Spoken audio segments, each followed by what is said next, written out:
अस्सलाम वालेकुम, कैसे हैं आप? सब ठीक है, फिट है? नई वीडियो के साथ आपकी खिदमत में हाजिर हूँ। एक दफ़ा फिर हमारे साथ मौजूद हैं डॉक्टर अफ़ान कैसर। अस्सलाम वालेकुम। अस्सलाम वालेकुम, कैसे हैं? वालेकुम नाराए अस्सलाम। तकबीर, अल्लाह अकबर, पाकिस्तान जिंदाबाद। जिंदाबाद। अल्हम्दुलिल्लाह, आप सबको मुबारक हो माशाल्लाह कि बड़ा अल्लाह का करम है कि हमें ये मौका मिला ये वीडियो रिकॉर्ड करने का। और आज की वीडियो का टॉपिक है पाकिस्तान सबसे पहले। बिल्कुल 1965 की जंग का बदला 2025 में लिया हमने अल्हम्दुलिल्लाह और सुम्मा दुश्मन के अल्हम्दुलिल्लाह। ऐसे दांत खट्टे किए हैं कि लग पता गया। डॉक्टर वसीम, मेरे पास तो ऐसे स्टार्ट्स हैं क्योंकि मैं जब इसकी मैसिव कवरेज पे था, मैं बड़ा बरमला आपके शो में बता रहा हूँ कि बड़े बड़े चैनल्स को उन ज़राए तक एक्सेस नहीं थी जिन ज़राए तक मुझे एक्सेस थी, और मैं बड़ी क्रेडिबल इंफॉर्मेशन शेयर करता रहा बिकॉज मेरी डायरेक्ट एक्सेस थी बहुत सारे ऐसे डॉक्टर्स और मिलिट्री एनालिस्ट दोस्तों के साथ who were sitting in India, who were sitting in Punjab of India, who were sitting in China, who were sitting in Iran, who were sitting in Syria. तो ये मेरे पास अफ़गानिस्तान में तो मेरा एक दोस्त जाता है जो बैरियाट्रिक सर्जरियाँ करता है काबुल में। अफ़गानिस्तान के एक मिनिस्टर का बेटा मेरा दोस्त है, तो मेरे पास इंतहाई क्रेडिबल इंफॉर्मेशन थी। अगर पाकिस्तान ऑपरेशन बुनियान अलमरसूस लॉन्च ना करता और इस तरह इंडिया को जवाब ना देता तो ये हमारी कमज़ोरी किए बैठे थे। वो साहब बहादुर जो सीज़ फायर को वीटो करता रहा मशरिक़ वस्ता में, इसराइल गाज़ा के तनाज़े में, वो साहब बहादुर खुद पैर पड़ गया कि बस कर दो। उन्हें पता था कि ये जो पट्टा दे के हमने कुत्ता छोड़ा है इसे मार पड़ने लगी है और हमारे साथ बहुत बुरी होनी थी अगर हमारी फोर्सेस इस तरह अपनी ताकत का मुजाहरा ना करती, पावर शो ना करती। इन्होंने ये वेस्टर्न और चाइनीज़ मिलिट्री का मुकाबला था बेसिकली, और इस पूरे एरिए में, इस पूरे ख़ित्ते में जैसे वो हर जगह अपना एक कुत्ता पालते हैं, मिडल ईस्ट में पाला हुआ है, इसी तरह यहाँ ये है। तो बेसिकली ये वर्ल्ड वॉर 3 की शुरुआत थी और ये एक प्रॉक्सी रीजन बनाना चाहते थे लाइक इराक पाकिस्तान को। ये बड़े बिगर कैनवस की जंग थी, ये इतनी थी नहीं जितनी हम समझ रहे हैं। और इसमें पाकिस्तान की फ़ौज अगर इस तरह और पाकिस्तान की अवाम फ्रंट ऑन फ्रंट ना आती, मैं बड़े क्रेडिबल ज़राए से आपको ये बात कर रहा हूँ कि हमारी तबाही लिखी हुई थी अगर इस तरह फोर्सेस अपना पावर शो ना करती। और फ्रांस उड़ गया, उसके बाद इसराइल के ड्रोन उड़ गए, उसके बाद रशिया का S-400, ये सबसे बड़ी कामयाबी है जो मिलिट्री के हरकत हैं वो बता रहे हैं। राफेल से भी बड़ी कामयाबी ये थी जिसने इंडिया को सीज़ फायर के लिए मिन्नतें करने पे मजबूर किया। वो इनका आदमपुर में S-400 जो मिसाइल डिफेंस सिस्टम है वो तबाह हो गया था। अब इसका मतलब ये है कि पाकिस्तान जितने भी मिसाइल दागता उनके पास काउंटर करने का एक मेजर सिस्टम डिप्लॉय तबाह हो चुका था। ये इंटरसेप्ट ना कर पाते और इनकी तबाही निश्ता दीवार थी। और अगर ये सीज़ फायर ना होता तो इंडिया को बहुत बुरी मार पड़ने लगी थी और तबाही बहुत ज़्यादा थी। वो तो चंद घंटों में पूरी दुनिया ने देख लिया, बुरी तरह से इंडिया एक्सपोज हो गया। बॉलीवुड की फिल्मों ने ना एक पाकिस्तान का एक इमेज जो वहाँ की आवाम को दिया था ना कि जैसे तो ये किसी जोगे है ही नहीं। ये तो अभी सिर्फ एक ट्रेलर दिया है, अगर ये दोबारा से ऐसी कोई हरकत करते हैं तो इनको अंदाज़ा भी नहीं है कि बात किस लेवल तक जाती है। और मुझे अफसोस होता है उन झूठे जर्नलिस्ट पे कि वो इतना झूठ, देखें झूठ की तासीर सच्ची कैसे हो सकती है। झूठ बुला बुला के कराची उड़ गया, ये हो गया, वो हो गया। तो अभी तो ये जो है ना, जब मुझे बड़ी प्यारी बात लगी कि हमारी तरफ से जो बयान गया ना कि जब हम अटैक करेंगे तो दुनिया देखेगी, और फिर दुनिया ने देखा कि इनके साथ क्या हुआ है। बिल्कुल। और मैं आज आपको एक बात बताऊं, इनका जो अर्नाब गोबर और गोबर मेजर गोबर आर्या है ना, मैं गोबर इसलिए करूंगा क्योंकि उनके दिमाग में गोबर भरा हुआ है। बिल्कुल बिल्कुल। उन्होंने एक नरेटिव, देखें एक लीड लेते हैं ना, जैसे आमिर लियाकत हुसैन साहब जब रमज़ान ट्रांसमिशंस करते थे उनकी एक लीड थी जिन्हें बहुत लोगों ने कॉपी किया। इन दो नफ्सियाती मरीजों ने इंडिया के ये लीड ली हुई थी जिसकी वजह से ZTV समेत बाकी जितने इंडियन चैनल्स हैं उन्होंने चूंटी की तरह मसल देना पाकिस्तान को। वो नाना पाटेकर वाला डायलॉग जो है वो अपना लिया था और सारी रात इनको ब्लैकआउट किया गया इनकी आर्मी मिलिट्री की तरफ से। यही वजह है कि ZTV जैसा चैनल जो है इनको झूठ दिखाता रहा, उनको बोगस मिलिट्री इंफॉर्मेशंस दी जाती रही कि लाहौर तबाह हो गया है। इनका एक तैयार है INS, एक वो एयर कैरियर है, क्राफ्ट कैरियर INS विक्रांत। इन लोगों ने उसी किस्म का या वही 400 मील दूर लाकर खड़ा कर दिया था। अगर मैं आपको एक क्रेडिबल सोर्सेज से बात कर रहा हूं, बिल्कुल क्रेडिबल, अगर पाकिस्तान ऑपरेशन लॉन्च करता और इन्होंने नूर खान बेस पर जब मिसाइल मारे हैं और उन्हें इंटरसेप्ट ना किया जाता और वो बेस तबाह होती, तो अगला टारगेट कराची की बंदरगाह थी। ये मैं बड़े क्लियर जराए से बता रहा हूँ। और उसके बाद एयरक्राफ्ट उड़ने थे और इन्होंने कराची पूरी नेवल जो हमारा डिफेंस सिस्टम है, इन्होंने उसको अटैक करना था और मल्टीपल अटैक शुरू हो जाने थे पाकिस्तान की एयर बेसिस पर। और उसके बाद अगला डिप्लॉयमेंट ड्रोन्स थी और ड्रोन्स विद पेलोड्स थी। और उसके बाद इनकी आर्मी ने अंदर घुसाना था। ये मैं आपको क्लियर इंफॉर्मेशन दे रहा हूँ जो इस तरह इन्होंने टारगेट किया हुआ था। और इनके 3 मेजर टारगेट्स थे इस जंग में। पहला टारगेट ये था कि जिसको ये पाकिस्तान ऑक्युपाइड कश्मीर कहते हैं, जो कि है पाकिस्तान, ये उस पर कब्जा चाहते हैं। नंबर 2 इनका टारगेट है बलूचिस्तान की अलहदगी। ये बलूचिस्तान को पाकिस्तान से अलहदा करना चाहते थे। बिल्कुल। और नंबर 3 ये इंटरनेशनली ये इमेज छोड़ना चाहते हैं कि पाकिस्तान इज़ अफगानिस्तान और इसके अंदर टेररिस्ट कैंप्स मौजूद हैं और कश्मीर की जो फ्रीडम फाइट है वो फ्रीडम फाइट नहीं है और वो टोटल वही 9/11 है जिस पर अमेरिका और ये वेस्ट और ये सारा इसराइल की लॉबी चलती है। और definitely they wanted to attack. मुझे ये इन्फॉर्मेशन किस लिए होती है कि हम हैं पढ़े लिखे इंटेलेक्चुअल्स इस मुल्क के, हमें ये इन्फॉर्मेशन देने वाले लोग भी इंटेलेक्चुअल्स हैं। मैं बड़े क्रेडिबल सोर्सेज से आपको ये बात कोट कर रहा हूँ, मिलिट्री सोर्सेज से, कि पाकिस्तान का जो राफेल का गिराया जाना, इनके तैयारे तबाह होना, और एक और इतला है, ये मैं बड़ी क्लियर क्रेडिबल सोर्सेज से बता रहा हूँ कि सीज़ फायर के मुआहदे में एक फ़ीमेल पायलट को डिस्क्लोज ना करने की भी इतला है और वो पकड़ी गई है। ये बहुत बहुत मुसद्दिका नहीं है, लेकिन ये न्यूज़ मिलिट्री सर्कल्स में गर्दिश कर रही है।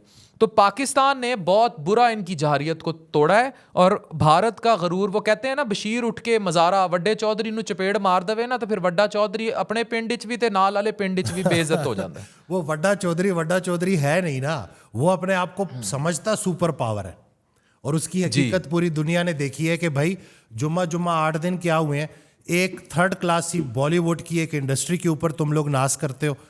या अगर तुम्हारी IT स्ट्रांग हो गई है तो भाई इसका ये मतलब नहीं है कि जो तुम्हारा जो हमसाया मुल्क है वो किसी खाते में नहीं आता। पाकिस्तान नूर है, नूर को जवाल नहीं। अल्लाह ने पाकिस्तान को इतने वसाइल दिए हैं, हम जिस जगह पे अल्लाह ने हमें प्लेस किया है जोग्राफी है, उससे अगर हम देखें तो हमें एक बहुत बड़ा एज है। और चाइना ने भी जिस तरीके से मोहब्बत, भाईचारे का और एक ना टूटने वाली दोस्ती का जो हमारे साथ जो साथ दिया है ना, तो ये भी बड़ा अल्हम्दुलिल्लाह देखिए, चाइना का साथ देना बनता है डॉक्टर वसीम। चाइना अगर नहीं करेगा तो फिर इंडिया वड्डा चौधरी बनेगा खित्ते में, और अगर वो वड्डा चौधरी बनता है तो चाइना का सुपर पावर बनने का ख्वाब ख़त्म हो जाएगा। इस सारे ज़मन में कुछ मुल्क नहीं भूलने चाहिए, एक आज़रबाईजान, एक तुर्की, एक अफ़गानिस्तान, एक बांग्लादेश, एक चाइना। इन ममालिक ने पाकिस्तान का ऑल ऑन फ्रंट साथ दिया। सऊदी अरब ने साथ दिया लेकिन वो किरदार सालसी था, उसमें न्यूट्रल इमेज फिर मौजूद था। लेकिन जो ऑल ऑन फ्रंट आया है वो चाइना आया है, जिसने मिलिट्री बैकडोर दिया। और चाइना अभी तक इनकारी है कि मैं तो कुछ किया ही नहीं, लेकिन चाइना ने मेजर रोल प्लेयर था चाइना इस पूरी वॉर में। बिल्कुल। और इंडिया के घबराने की एक बड़ी वजह ये भी है कि उसको ये पता है कि पाकिस्तान को कॉर्नर नहीं किया गया, पाकिस्तान के साथ अब भी बड़ी सपोर्ट मौजूद है और ये सारी चीजें लेकिन भाई अगर ये इंतशार जारी रहा जो मुल्क में, क्योंकि अब तो कौम वहदानियत पे इकट्ठी हो गई है, लेकिन ये पिछले 4-5 साल में जिस तरह की प्रॉक्सीज पाकिस्तान में जनरेट हुई हैं और उन प्रॉक्सीज ने एक एंटी स्टेट नैरेटिव पाकिस्तान में बिल्ड किया है, इसका किसी पॉलिटिक्स से लेना देना नहीं है, इसका स्टेट से लेना देना है। जो एंटी स्टेट नैरेटिव क्या होता है, इराक है तो सदाम हुसैन के खिलाफ अवाम को कर दो। आमरियत और जमहूरियत तब आती है जब मुल्क रहते हैं, जब मुल्क नहीं रहते तो फिर आमरियत और जमहूरियत बड़ी सेकेंडरी चीजें हो जाती हैं। बिल्कुल। तो इन्होंने इसी तरह का नैरेटिव शाम में बिल्ड किया और बशारुल असद का वो सारा हुआ और फिर इनको आपस में लड़ाया, जिसमें फिरके की लड़ाई डोमिनेंट थी, शिया सुन्नी। और पूरा ये मैं जो आपको बता रहा हूँ ना, ये मेरी पूरी रिसर्चर टीम है, जो ये सारे डाटे लाती है, जिसमें मिलिट्री एनालिस्ट के साथ जुड़े हुए लोग हैं। आप मुझे फेस या ज़बान समझ लें। तो हुआ क्या कि जब शाम में इन्होंने वो तवाज़ुन बिगाड़ा, तो जब इसराइल फैलना शुरू हुआ और वो गाज़ा से फारिग हो गया, यही हाल पाकिस्तान का होना था, कुछ और नया नहीं होना था। लेकिन इस यहाँ वहाँ यहूद थे, यहाँ हनूद थे, हनूद के पीछे यहूद थे। तो होना ये था कि उन्होंने जब अंदर इतनी इनको लगा कि अब अवाम बहुत अगेंस्ट और एंटी स्टेट जा चुकी है, तो इन्होंने राइट टाइम समझ के बहाना बना के एक और पुलवामा कराया गया और फॉल्स फ्लैग ऑपरेशन करा के इन्होंने इस तरह टारगेट किया और क्लियरली ये उस एंटी स्टेट नैरेटिव को कैश करना चाहते थे, जो अब नहीं, इस टाइम नहीं कर सके जी। और ये आप देखें कि जैसे ही ये अटैक हुआ ना, कोई उसके ऊपर इन्वेस्टिगेशन नहीं हुई, कोई चीज़ नहीं हुई, कोई क्लैरिफिकेशन नहीं दी गई और बस एक नैरेटिव बना लिया गया कि भाई यहाँ पे ये पाकिस्तान पीछे है, इसका जिम्मेदार पहले भी यही करता रहा है, अब भी इसी ने किया है, और बस फौरन जी कंक्लूजन पे पहुंचो और अटैक कर दो। डॉक्टर वसीम, मैं अभी सकर्दू गया हूँ और आई नो कि कितनी वहाँ सिक्योरिटी डिप्लॉयमेंट है, राइट? किस तरह हमारी हिफाजत की जा रही है। कश्मीर जैसे सेंसिटिव तरीन एरिया में, इंडियन ऑक्युपाइड कश्मीर में, पहलगाम बॉर्डर के इतना अंदर आता है। सवाल ये है कि वहाँ ऐसे इंसिडेंट के लिए इस लेवल का असला कहाँ से पहुंचा, और जिन्होंने गोलियां चलाए वो गायब कैसे हो गए? वो जिन के बच्चे थे। ठीक है, इनकी अपनी सिक्योरिटी फोर्सेस, इनके अपने लोग कहाँ पे थे? उन्होंने तो करवाया है। एग्जैक्टली पहलगाम में गोलियां चलाने वाले लोग खुद जो है वो पैरा मिलिट्री के लोग हैं of the Indian army. They are not any forces now exist. अब तो जो ये कहते थे, जो ये फ्रीडम फाइट को जहाज से जोड़ते हैं, ये है वो कॉन्सेप्ट कश्मीर में अब उस तरह नहीं है जो आज से 30 साल पहले था, जब अफगानिस्तान में रशिया और अमेरिका और ये सारी चीज़ें चल रही थी। 30-40 साल पुराना नैरेटिव ये आप बेचने की कोशिश करते हैं कश्मीर में, और ख़ुद 9/11 की तरह मजलूम बनने की कोशिश करते हैं। वो सारा नैरेटिव किल हो चुका है, ये झूठ करते हैं। आज मैं फिर कौम से कहूँगा कि ये एक पुलवामा के बाद पहलगाम हुआ है, अब ये एन अदर पहलगाम करेंगे। 10 साल बाद फिर टेस्टर करेंगे। जो हमारा दुश्मन रात के अंधेरे में शुरू ही औरतों, बच्चों, मसाजिद और कुरान से होता है, वो मकार है, झूठा है और बुज़दिल है। बुज़दिल तरीन, बिल्कुल ऐसे ही है जी। इससे बड़ा बुज़दिल क्या होगा? रात के अंधेरों में आता है हिम्मत, और हम दिन की रोशनी में। तो ये, और नबी करीम सल्लल्लाहु अलैहि वसल्लम भी जो जंग की इब्तिदा करते थे, स्टार्ट करते थे, वो दिन की रोशनी में सुबह के साथ करते थे। तो यही है कि ये जो है ना, कब से इनकी मक्कारी अभी आया हो गई है। और मुझे जो चीज़ सबसे ज़्यादा हैरान करती है कि 90, मैं सारे नहीं बोलूँगा, लेकिन 90% से ज़्यादा जो इंडियन, जो अवाम का जो एक मौक़िफ़ है ना, वो ये है कि फ़ौरन से अटैक कर दो, पाकिस्तान को तबाह कर दो। ये मजाक है। ये हमारी पाकिस्तान जो एयरफोर्स है, हमारी जो आर्मी है, तुम लोगों को मजाक लगती है? हमारे भी बच्चे स्कूल में पढ़ते हैं, तुम्हारे भी बच्चे स्कूल में पढ़ते हैं। इनको मजाक लगता था। तो सिविलियंस को मारना, सिविलियंस का कत्लेआम करना, इनके वो जो जाहिल किस्म के जर्नलिस्ट हैं, आग लगा दो, जला दो, इससे तुम लोग चाह क्या रहे हो? तुम लोगों का एजेंडा क्या है? तो यही है ना कि एजेंडा। अच्छा, मैं आपसे ना बड़े इंपॉर्टेंट पॉइंट्स डिस्कस करूंगा। ये भी मुझे एक बड़े क्रेडिबल सोर्स से भेजे गए हैं कि, और फ़ारूक सुहेल गोइंदी साहब हैं, उनकी ये तहरीर भी थी और कुछ उसमें पॉइंट्स ऐसे थे जो मेरे पास दूसरी सोर्सेज से भी हैं, जो फिर टीम ने फाइनलाइज़ किए कि अब जो तनाज़ा हुआ है इसका पस मंज़र क्या है और अब होगा क्या। पाकिस्तान ने भारतीय जाहिरियत का तदब्बुर से जवाब दे दिया है। अब वड्डे चौधरी की चौधराहट कुछ अरसे के लिए ख़त्म हो गई है, लेकिन ये कुछ अरसे के लिए, दैट्स वेरी क्लियर।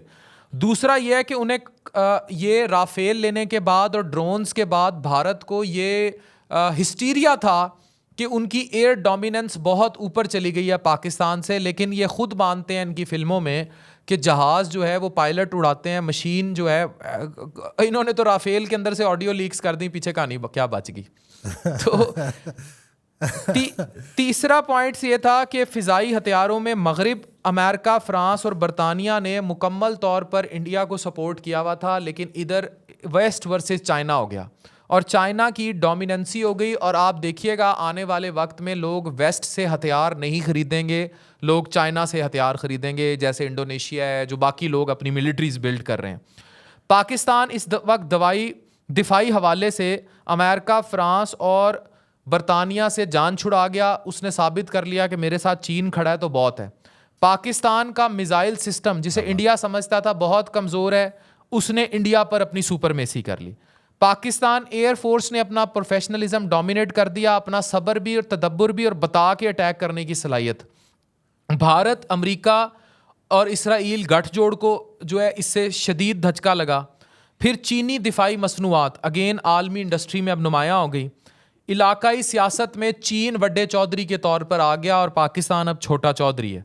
इलाकाई सियासत में चीन का किरदार मजबूत होगा। इसी तरह अखंड भारत, हिंदुत्व और हिंदुइज़म की जो डोमिनेशन है वो तबाह हो गई। पाकिस्तान चीन ताल्लुकात मौशी इक्तसादी तौर पर और स्ट्रॉन्ग हो गए। मुस्लिम दुनिया, जैसे हमारे वीज़े बैन हो रहे थे, हमें मसले आ रहे थे, अब हरे पासपोर्ट की इज़्ज़त और बढ़ गई। मैं तमाम ओवरसीज़ पाकिस्तानी से आपके शो की वसातत से बात कहूँगा कि वो अपनी छाती और सीना चौड़ा कर लें और दुनिया को बताएं कि हम गरीब ज़रूर हैं, बगैरत नहीं हैं। मशरिक़ वस्ता में अवामी सतह पर मायूसी जो फैली हुई थी, जो इसराइल ने वहाँ गाज़ा का हाल किया हुआ था, उसका भी बदला लिया। भारत में मोदीइज़म की पसपाई हुई है। मोदीइज़म एक हिंदुत्व की सोच है, वो सोच जिसके तहत ऑपरेशन सिंदूर लॉन्च किया गया था। क्या वहाँ मुसलमान जो हमें वहाँ देख रहे हैं, मेरा उनसे सवाल है कि क्या उनकी रिप्रेजेंटेशन भी ऑपरेशन सिंदूर करता है? और अगर कश्मीर मुस्लिम डोमिनेंट है और वहाँ अटैक हुआ है तो वहाँ मुसलमान रहते हैं, उन पर किए गए अटैक का बदला ऑपरेशन सिंदूर के ज़रिए लिया जाएगा, तो ये इट मीन्स हिंदुत्व है। पाकिस्तान में फ़ौजी साख को तक़वियत मिली है। एक चीज़ जो लैक हुई है, अब पाक भारत डायलॉग का रास्ता खुलेगा, लेकिन एक चीज़ जो इस पूरे सिनेरियो में मुझे भी और दुनिया को भी लैक नज़र आई, मैं फिर वो रिपीट करूँगा, वो ये है कि हमें अपनी सियासी क़यादत को मोर पावरफुल करना पड़ेगा। Specially while giving interviews on the international channels, और इंटरनेशनली जब आप स्पीक ऑफ करते हैं, वो आपके एक एक बयान को झूठ मड़ोड़ कर वो पेश करते हैं। फॉर एग्ज़ाम्पल, आप जब इतने क्रेडिबल चैनल्स पर बैठे हों तो आपका वो जो सिस्टम है that should be very powerful and very dominating. तो ये वो चीज़ें हैं जिनसे हमारा स्टैंड आउट बनता था। तो ये मैंने आज आपको खुलासा कर दिया। आज मैंने ना वीडियो अपलोड की है और उसमें मैंने तमाम पाकिस्तानियों से एक पाकिस्तानी बनकर बात की है कि खुदारा मुझे नहीं परवाह कि तुम किस पॉलिटिकल पार्टी से ताल्लुक़ रखते हो, कौन से मज़हब से ताल्लुक़ रखते हो, इस पाकिस्तानी परचम के साए तले एक होना है। और हमारा ये जो चीफ ऑफ आर्मी स्टाफ से लेके हमारे जितने पॉलिटिशियन इस वक्त जो इक़्तिदार में हैं, उनकी बात ऐसी है जैसे हमारे घर की बात, और ऐसे उनको सपोर्ट करना है कि कोई बंदा हमें तोड़ ना सके। जो यूनिटी में पावर है वो डिवीजन में नहीं है, ये बात लोगों को समझनी पड़ेगी। सब कुछ बाद में आता है, सबसे पहले पाकिस्तान आता है। दुश्मन ने आवाज़ लगाई है, सारे इकट्ठे हो गए हैं, घबराहट, एंग्जाइटी। मैं उस दिन क्लिनिक पे बैठा तो एक साहब आए, कहते हैं आप ज़रा परेशान लग रहे हैं। मैंने कहा परेशान ही लग रहा, तपा हुआ बैठा हूँ, मुझे समझ लग रही मैं अपने वतन के लिए क्या करूँ। कि अब भी जब मैं ये सोशल मीडिया देखता हूँ तो लोग अभी भी उल्टी फुल्टी बातें कर रहे हैं, अब भी इकट्ठे नहीं हो रहे। अभी भी 2-3 दिन ये चुप रहेंगे, 2-3 दिन बाद फिर ये भूल जाएंगे कि 400 से ऊपर ड्रोन्स आए थे, ये भूल जाएंगे और फिर ये वही हरकतें शुरू करेंगे। इवन अभी भी ये हरकतें करते हैं। तो ये बेसिकली पाकिस्तान के अंदर प्रॉक्सीज बैठी हैं इंडिया की, कुछ आईडीज़ भी ऐसे ऑपरेट हो रहे हैं। ये इंडियन प्रॉक्सीज जो हैं सोशल मीडिया के ऊपर जो इस्तेलाह इस्तेमाल की गई थी डिजिटल दहशतगर्दी की, मैं उसको अब इंडोर्स करता हूँ और पावरफुल तरीके से। इन प्रॉक्सीज की वजह से पाकिस्तान के अंदर एंटी स्टेट नैरेटिव बनाया जाता है और ये एंटी स्टेट नैरेटिव जो है पूरे पाकिस्तान की लेदे कर देगा। देखें, हर बंदे का कोई ना कोई पॉलिटिकल एफिलिएशन होती है, मेरी भी है और आपकी भी है और हमारी मुश्तरका ही रही है। लेकिन द इशू इज़ कि कोई भी इंसान, कोई भी फ़र्द वाहिद, इवन कोई भी इदारा, कोई भी शख्स पाकिस्तान और पाकिस्तानियत से बड़ा नहीं है। That's very clear. बिल्कुल बिल्कुल। अब बशारुल असद ने वहाँ जो उसके बेटों ने और इन्होंने जो हाफिजुल असद और ये सारे जो बशारुल असद रिजीम, इनकी सबसे बड़ी गलती इनकी आकड़ थी, राइट, जिसने पूरे सीरिया को तबाह बर्बाद कर दिया। देखें उन्होंने कैसे किस तरह के नैरेटिव को जो है किल किया, किस तरह के नैरेटिव को उन्होंने। और अब जब इसराइल फैला तो उसने सबसे पहले जो है सीरिया में क्या क्या नहीं तबाह कर दिया। और क्यों तबाह किया भाई तूने, तेरा तो उस जंग से कोई लेना देना ही नहीं था। तो इट मीन्स कि जो प्रॉक्सीज अब सीरिया में बैठी हैं वो प्रॉक्सीज किसी और की क्रिएट की हुई थी।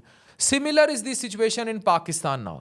अगर अवाम अब ना जागी और ना इकट्ठी हुई और एक पेज पर ना हुई तो 10 साल बाद हमारा ऑपरेशन बुनियान अल मरसूस इस लेवल का नहीं होगा। ये हम पे चढ़ जाएगी।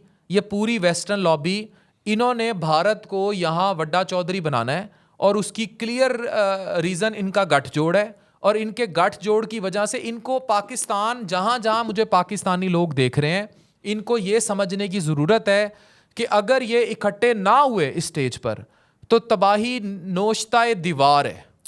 अकबर।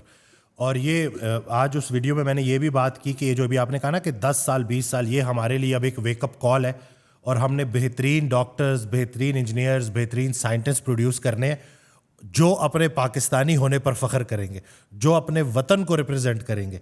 ये जो आपस की जो लड़ाई है ना, बड़ी मंजिलों के मुसाफिर जो है ना गली मोहल्लों में नहीं लड़ते, तो ये घर की लड़ाई ख़त्म करें। ये इतनी कोई बड़ी बात नहीं है। जब वतन की आन पे बात आई है तो अब अपने आप को एक एज अ कौम ऐसे आगे लेके चलना है कि दुनिया देखे कि ये पाकिस्तान से है। और ये जैसे आपने कहा ना कि पासपोर्ट हमारा सबसे बड़ा कॉन्फिडेंस होगा इंशाल्लाह। देखें डॉक्टर वसीम, किस तरह पाकिस्तान ने अपने आप को साबित किया है, अपनी डोमिनेंसी साबित की है। अब तो मैं फिर कहूँगा कि ओवरसीज़ छाती चौड़ी करके फिरें बाहर, जहाँ जहाँ जिस मुल्क में उन्हें बताएं कि हमारी आर्मी इतनी स्ट्रांग है, हमारी नेशन इतनी स्ट्रांग है कि हमने अपने से 10 गुना बड़े दुश्मन के दांत खट्टे किए हैं और उन्हें हमने बताया है कि we are one of the most powerful nation in the world. No force can undo Pakistan. Pakistan नूर है और नूर को जवाल नहीं। हज़रत वासिफ अली वासिफ रहमतुल्लाह का ये फ़िक्रा ना मेरी निगाहों के आगे, और ये मुझे वो ताकत, वो ईमान की गर्मी देता रहा है इन पूरे जितने अरसे में ये चीज़ चल रही थी। ये जो एक लोगों के ऊपर जो एक था कि भाई हम लोग खामोश बैठे हुए, पूरा जो हमारी जो फोर्सेस है वो खामोश बैठी हुई नहीं थी। उन्होंने अपने टाइम पे जवाब देना था और ऐसे जवाब दिया है कि दांत खट्टे कर दिए। नानी नहीं पर नानी याद करा दी है इनको कि ये जो अपने आप को समझते हैं ना कि इनका शायद जो है हुज्जम ज़्यादा है, इनकी पॉपुलेशन ज़्यादा है या इनके पास कोई बड़ी ताकत है। हमारे पास जो सबसे बड़ी ताकत है अल्हम्दुलिल्लाह कि ला इलाहा इल्लल्लाह मुहम्मदुर रसूलुल्लाह के नाम पे ये पाकिस्तान बना है।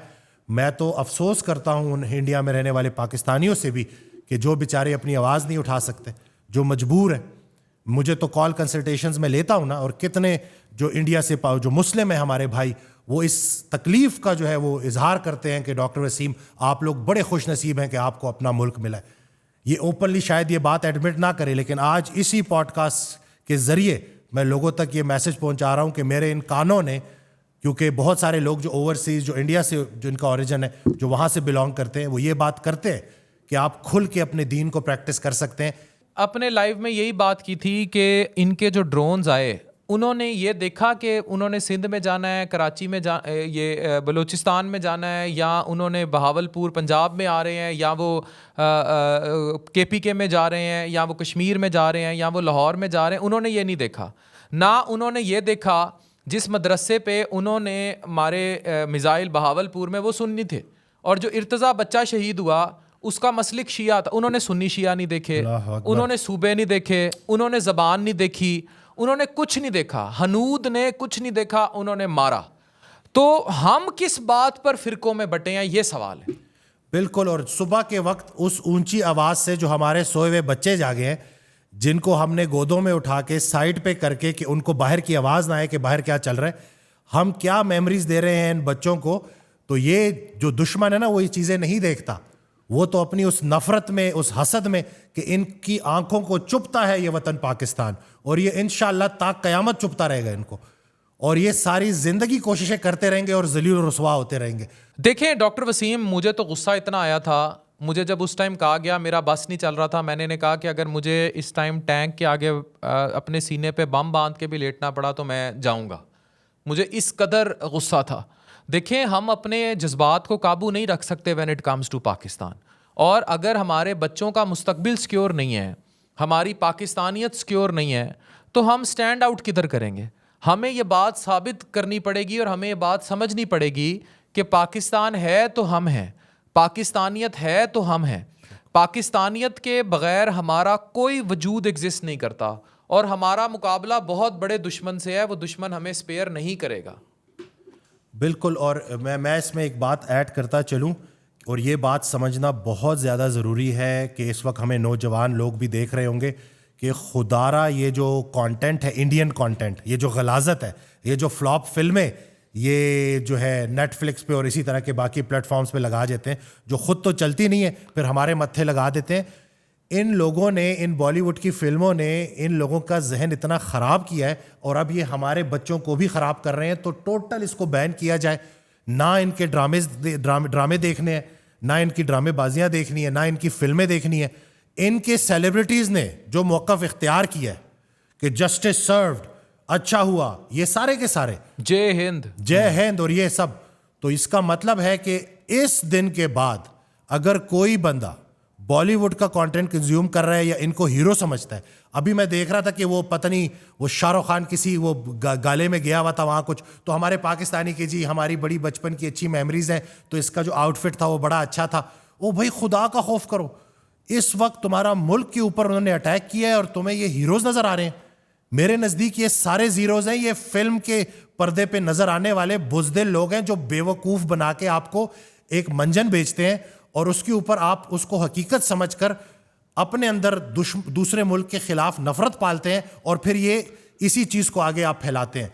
तो मैं तो इनको हीरोज़ नहीं, ये तो ज़ीरोज़ हैं। यही इनका दिमाग है जो फिर जी टीवी दिखाता रहा कि ये तबाह कर दिया, वो तबाह कर दिया, नीस तो नाबूद कर दिया।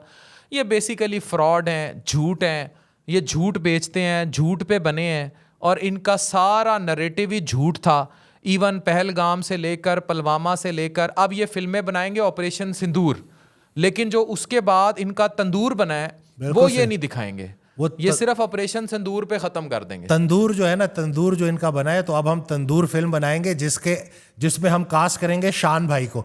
मुझे मेरी मोहब्बत जो शान के लिए थी ना, शान साहब के लिए, वो कई गुना बढ़ गई है कि इन सब में अगर कोई वतन का वफादार है तो वो शान है कि उसने पहले दिन से अपना स्टांस जो है ना क्लियर रखा है कि भाई इनके साथ ना उठना बैठना है, ना इनकी किसी फिल्म की ऑफर कबूल करनी है। और बिल्कुल ये तो बीच में जो अभी चले जाते हैं, उधर से भी कुछ मेहमान ये कहते हैं, मैं तो इनको मेहमान भी नहीं कहता। Javed Akhtar, he is an idiot. मैं आपको कन्वे करना चाहता हूँ वो एक कौमी गद्दार है पाकिस्तान का, हमें उसे डिक्लेयर करना चाहिए कौमी गद्दार। हमें कंगना रनावत, अजय देवगन, काजल, इन सब को लानत भेजनी चाहिए। ये लोग, इनका जो किरदार रहा है जब औरतों, मदरसों और बच्चों पर मिसाइल दागे जा रहे थे तो ये उधर से जय हिंद कह रहे थे। पूरा बॉलीवुड जो है उस पर मेरी तरफ से, आपके चैनल की वसातत से लानत दोनों हाथों से, और ये डिज़र्व करते हैं लानत क्योंकि इनको शर्म नहीं आती। इन लोगों ने वहाँ के पूरी आवाम का दिमाग नीस तो नाबूद और बर्बाद कर दिया है, ख़राब कर दिया है, और इनका कोई ज़ाती नरेटिव नहीं है एक्सेप्ट कि ये उन लोगों के दिमाग जो हैं उनको मैनिपुलेट करें और उनके दिमागों को ख़राब करें। बिल्कुल। और ये देखें ना, ये कितने अरसे से, पुराने वक्तों में आप देखें तो बॉलीवुड ने ये रेप, औरत का रेप करने को ना फिल्मों में दिखाया और उसका असर इतना हुआ कि आगे जाके 80s 90s में अब आप देखें कि इंडिया में ख़वातीन का कितना रेप होता है। और ये यानी कि जो आप दिखा रहे हो वही अमल आपको अपनी सोसाइटी में नज़र आएगा। लेकिन चले, एक चीज़ तो अच्छी हुई ना कि कम से कम इनको पता चल गया कि हकीकत बॉलीवुड नहीं है, हकीकत बिल्कुल मुख्तलिफ है। ये असल अक्षय कुमार जो हैं वो हमारे स्क्वाड्रन लीडर्स हैं, हमारी एयरफोर्स है। असल अक्षय कुमार और अजय देवगन पाकिस्तान में रहते हैं, इनके पास झूठे फ्रॉड हैं। अच्छा मुसलसल पता लग रहा है, पहले अभिनंदन टी इज़ फंटास्टिक वो पता लगा, फिर ये उसको अपनी डिप्लोमेटिक कामयाबी कहते हैं कि जी यहाँ से ले गए। भाई ये ले गए तो वो तो पाकिस्तान का एहसान मानो कि हम एक अमन पसंद कौम है, नहीं तो रख के बैठ जाते तो क्या कर लेते। अभी क्या पट लिया तुमने, अभी क्या कर लिया आके, अभी भी जलालत भुगती है। अच्छा, कुछ लोग, ये इस बात को भी मैं निगेट कर दूं कि कुछ लोग कह रहे हैं कि हम मैदान में जंग जीते हैं लेकिन टेबल पर हम जंग उस तरह नहीं जीते। देखें, जो जंग जब हो रही होती है एक्टिव, उस टाइम सबसे पहली प्रायोरिटी सीज़ फायर होती है, और उसके बाद ये जो इंडस वाटर ट्रीटी और ये वाले मामला हैं, इसमें पाकिस्तान भी बड़ा स्ट्रॉन्ग खड़ा है क्योंकि दे नो इट कि अगर ये real time Indus water treaty break करते हैं या ये करते हैं तो पाकिस्तान ने क्लियरली अपना स्टांस दिया है कि हम फिर मिसाइल मारेंगे और हम उड़ाएंगे। जो पहले आपके मिसाइलों पे डर गए हैं और जिनके अंदर पहले इतना खौफ है, वो कभी भी उसको प्रैक्टिकली इम्प्लीमेंट नहीं करेंगे, और जैसे ही डायलॉग से रास्ते खुलेंगे अब डी एस्केलेट होंगी चीज़ें तो ये इंडस वाटर ट्रीटी और ये वाले मामलात भी सेटल डाउन हो जाएंगे। सीज फायर के लिए आप ये देख लें कि एक दिन नहीं लगा और अपने अब्बू के पास कैसे भागे हैं ये कि अब्बा जान बचा लो, फड्डा पै गया है, पापा। पापा मैनेज नहीं हो रहा, पापा इनका डाडा निकल आया है और पापा ने सीज फायर करा दिया इनके लिए। और ये भी इनका झूठ पकड़ा गया है कि ये कह रहे थे कि पाकिस्तान ने जो है इस चीज को इनिशिएट किया कि वो सीज फायर नहीं, आपने भी अपने प्लेटफॉर्म से ये वीडियो शेयर की है और साफ साफ क्लियर कट ये बात समझ लगी है कि इंडिया ही भागा है और उसके हाथ पांव फूल गए थे। बेसिकली मोदी गोबर है और उसकी सोच गोबर है। तो इन लोगों ने जो हिंदुत्वा का वहाँ बिहार का इलेक्शन और इनके कुछ इलेक्शंस में जो इनकी मेजर सपोर्ट सिस्टम है ना, असल में पहले भी आज नहीं किया। जैसे हमारी 3 ब्रोज की प्रेस कॉन्फ्रेंस थी, उन्होंने बड़ा क्लियरली बताया, तो ये पहले भी इनका नरेटिव यही रहा है, इनका नरेटिव ही हिंदुत्वा रही है, इनका नरेटिव ही ये रहा है कि ये अपने हिंदुइज़्म को प्रमोट करते रहे हैं और हिंदुइज़्म को इन लोगों ने सपोर्ट किया है। तो ये वहाँ से एक बहुत बड़ा वोट बैंक लेते हैं और वो जो वोट बैंक है उसके चक्कर में ये पाकिस्तान को अटैक करते हैं और वो हिंदू वोट बैंक है। बेसिकली आप समझ लें कि किसी तरह भी एक हिंदू एक्सट्रीमिस्ट जमात जो है बीजेपी, वो डोमिनेट की हुई है, आरएसएस की आइडियोलॉजी है and they definitely want to take over कि हमारा वोट बैंक डिस्टर्ब ना हो। और उसी चक्कर में ये मिस एडवेंचर किया गया था मोदी की तरफ से इलेक्शंस के चक्करों में, और जो अब इसके गले पड़ गया। और मैं आपको आज बड़ा क्लियर बता रहा हूँ कि देयर आर लाइकली चांसेस कि इसका ये एडवेंचर इसको इलेक्शन भी हरवा देगा, क्योंकि लेने के देने पड़ गए ना।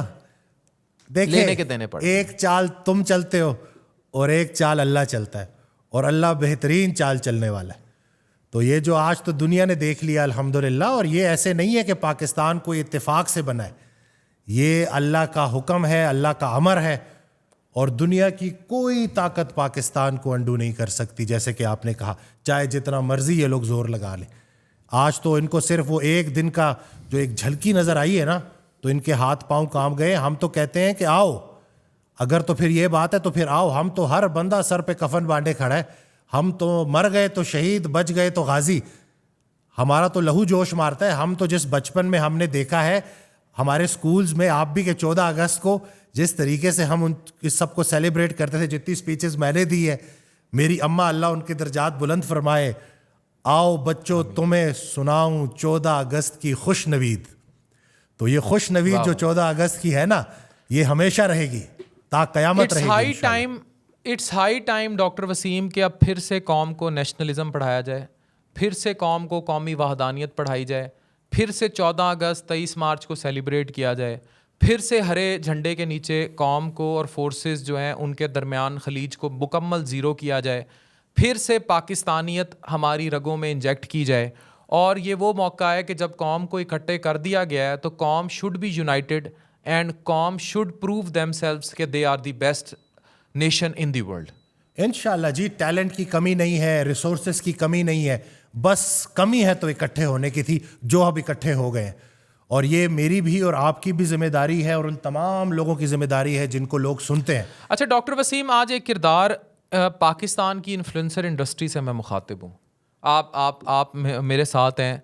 ये जो किरदार हैं रजब भट्ट, ये जो किरदार हैं डकी डुकी, जो सारा दिन अपने घर में वॉशरूम से, कमोड से लेकर अपनी हर चीज़ कवर करते रहे, इन लोगों ने अपने 8-8, 7-7 मिलियन के ये 5 बहनें जो उल्टी सीधी नंगी होके आती रहती हैं टबों में, जब पाकिस्तान और पाकिस्तानियत की बात आई तो ये सारे किधर थे? वो ऊट पटांग टिकटॉकर जो घटिया किस्म के टिकटॉक बनाते हैं, जब पाकिस्तान को इकट्ठा करने की बात आई तो ये सारे किधर थे?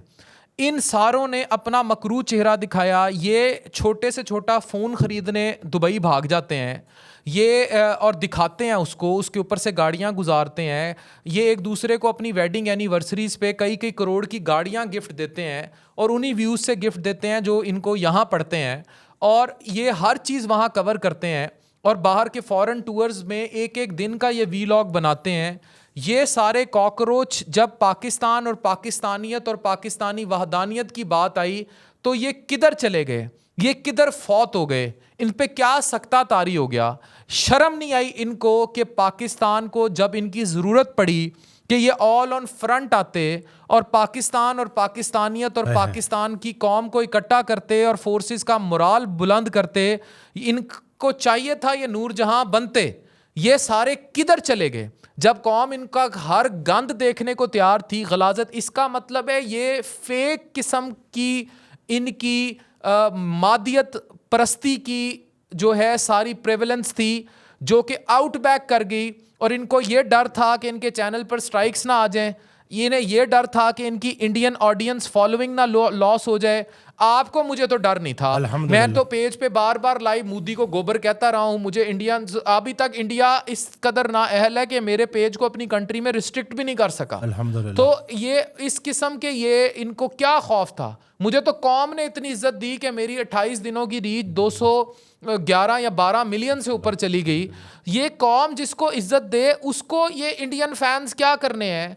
उसको फवाद खान को वहाँ जाके जो है करण जौहर के साथ जो है रातें काली करके चीज़ें करके करने की क्या ज़रूरत है।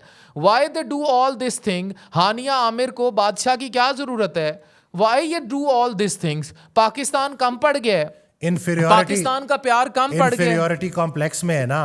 इंडिया का कोई बंदा इनकी तारीफ कर दे तो इनको रातों को नींद नहीं आती।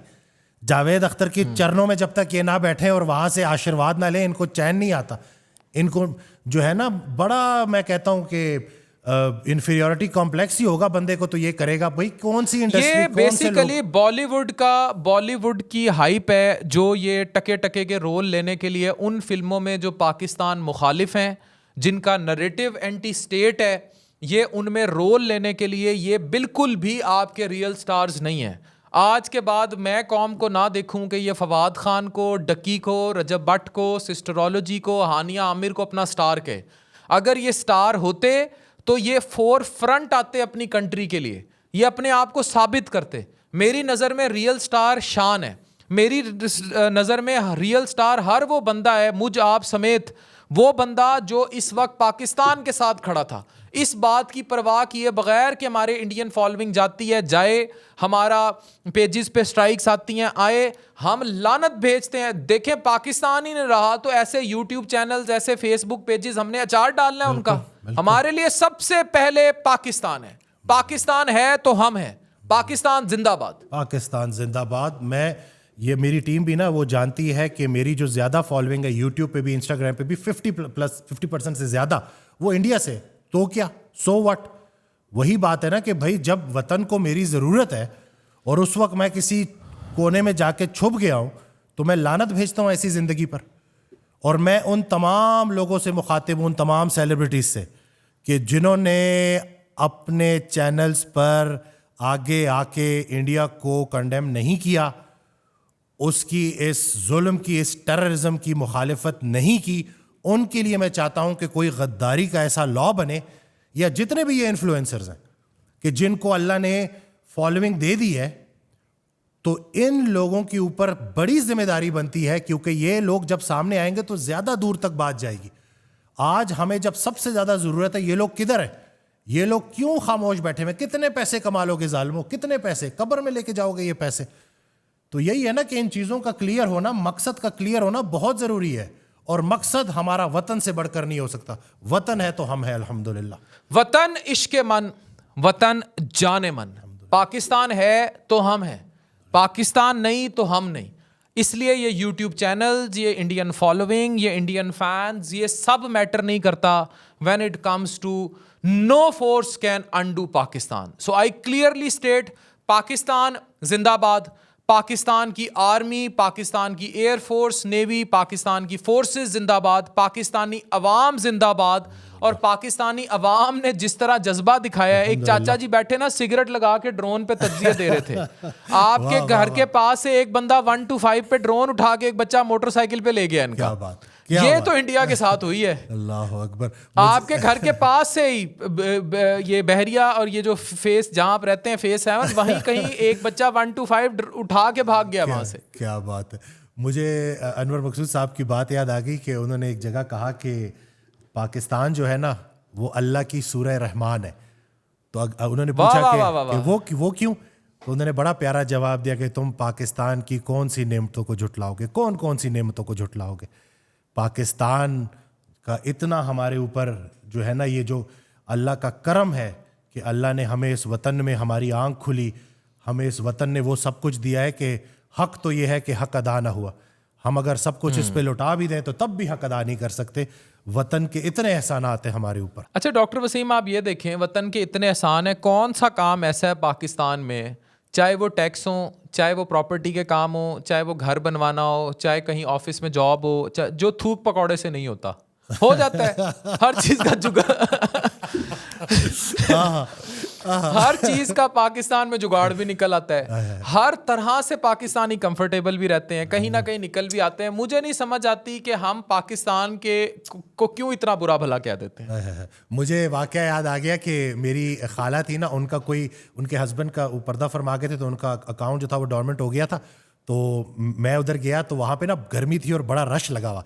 तो मेरी खाला काफ़ी बड़ी उम्र की थी, तो वहाँ मुझे किसी ने पहचान लिया ना, तो उन्होंने अंदर बिठा दिया, एसी में बिठा दिया और वो काम ना 2 मिनट में कर दिया। तो आगे से कहती है, वसीम बेटा इसीलिए तो पाकिस्तान तरक्की नहीं करता, देखो तुम्हें उसने फेवर दे दी। मैंने कहा आंटी खुदा का शुक्र अदा करे, इस गर्मी में आपको खड़े रहने का शौक होगा, मुझे नहीं है, अल्लाह ने मदद की है। तो ये वतन आप देखें ना, कहाँ कहाँ कितनी कितनी आसानियाँ हो जाती है, अल्हम्दुलिल्लाह। अच्छा हम बाहर जुबान, भी ये हम थूक ख्याल। पकौड़े चल जाते हैं। मैं आपको बताऊं, कहीं वीजे लगवाने हो ना, ये कहते हैं वीजे नहीं लगते, चीजें ये पाकिस्तानी ऐसे हैं, ये हर मुल्क में बैठे हैं, वहां जाके भी जुगाड़ लगा के बैठे होते हैं। मुझे बता रहे होते हैं डॉक्टर साहब ये वीजा तो मसला नहीं, मैंने फलानी गोरी को कह दिया एम्बेसी में। क्या बात है, वाह अल्हम्दुलिल्लाह। तो ये सारी जो करम नवाजियाँ हैं ये पाकिस्तान की वजह से हैं जी। इस एक आइडेंटिटी है जो अल्लाह ने हमें दी है, तो इसकी कदर करनी है। और इंशाल्लाह इस पॉडकास्ट के ज़रिए बड़े लोगों में ये एहसास जागेगा इंशाल्लाह। और बस अब डट जाना है। अब पाकिस्तान ये जो नाम है ना, ये खून की तरह जो है ना, ये अगर खून निकले तो इसमें से लोगों को आवाज़ सुनाई मेरी जानी चाहिए जाती राय में, पाकिस्तान की। अगर मेरी एक कौम मेरी ये बात सुन ले तो आपकी रगों में अब खून नहीं बहना चाहिए, आपकी रगों में पाकिस्तान बहना चाहिए। सुभान अल्लाह। And that's very clear. और आपने जो बात की ना कि कुरान में जो सूरत रहमान अगर दुनिया पर किसी रूप में एग्जिस्ट करती है तो वो पाकिस्तान है। फाबी आलाई रब्बिकुमा तुकज़्ज़िबान। सुभान अल्लाह। अल्लाह ने आपको यहाँ हर नेमत दी है और आप अल्लाह की किन किन नेमतों को झुटलाओगे, दैट्स वेरी क्लियर। बेशक। और बस यही है कि अगेन जो उसको हम सम अप कर दें कि कंटेंट अपना, मोहब्बत अपनी, वतन अपना। ये बाहर के जो ये फजूल फ्लॉप घटिया थर्ड क्लास फिल्में या इस तरह का गलाजत से भरा हुआ कंटेंट या इनका जर्नलिज्म या इनका IPL, सब पे जो है ना एक ही बारी कब्र खोदें, सारा कुछ अंदर डालें और दफना दें इनको। बिल्कुल। और लानत भेजें। और ख़ास तौर पे इस दिन के बाद जो लोग एक्सपोज हुए हैं, जो चीज़ें हमारे सामने आई हैं, तो अल्हम्दुलिल्लाह वतन काफ़ी है, अल्लाह काफ़ी है और वतन काफ़ी है और अल्लाह का हबीब सल्लल्लाहु अलैहि वसल्लम काफ़ी है। अल्हम्दुलिल्लाह। बहुत शुक्रिया। बस यहाँ एंड करते हैं। वतन इश्क़े मन, वतन जाने मन, पाकिस्तान है तो हम हैं, पाकिस्तान जिंदाबाद। जज़ाकल्लाह।